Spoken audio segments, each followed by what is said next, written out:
आज के इस वीडियो में हम आप सभी को बताएंगे क्यों चिढ़ रही हैं काजल लखवानी खेसारी की नई हीरोइन शिल्पी रघवानी से।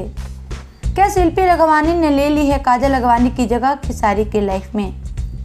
तो अगर आप सभी जानना चाहते हैं तो बने रहे हमारे साथ इस वीडियो में अंत तक। वीडियो में हम आगे बढ़े उससे पहले वीडियो को लाइक कर लीजिए, चैनल को सब्सक्राइब कर ले, वीडियो देखने के बाद शेयर जरूर करें।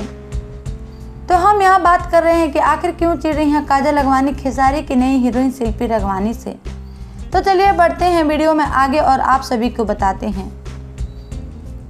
तो जैसा कि आप सभी जानते हैं कि काजल लखवानी खेसारी लाल की कभी दिल की धड़कन हुआ करती थी, लेकिन कुछ विवादों के चलते इन दोनों में दूरियां आ गई। तो वहीं हम बात कर रहे हैं कि आखिर क्यों चिढ़ रही हैं काजल लखवानी खेसारी की नई हीरोइन शिल्पी रघवानी से। तो जैसा कि आप सभी जानते हैं कि हाल ही में खेसारी और शिल्पी रघवानी का एक बोलबम गाना आया था।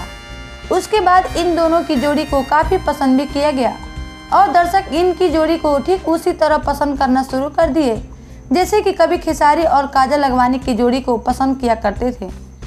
तो ये सब देख काजल लखवानी भड़क उठी शिल्पी रघवानी पर और बोली कि जो मेरा जगह है वो सिर्फ मेरा है और खेसारी की लाइफ में सिर्फ एक ही रघवानी रहेगी और वो है काजल लखवानी। तो काजल की इन बातों पर आप सबकी क्या राय है बताएं हमें नीचे कमेंट बॉक्स में। वीडियो पसंद आए तो इसे लाइक शेयर करना ना भूलें और अब तक हमारे चैनल को सब्सक्राइब नहीं किया है तो हमारे चैनल को सब्सक्राइब कर ले और साथ ही बेल आइकन को भी दबाना ना भूलें।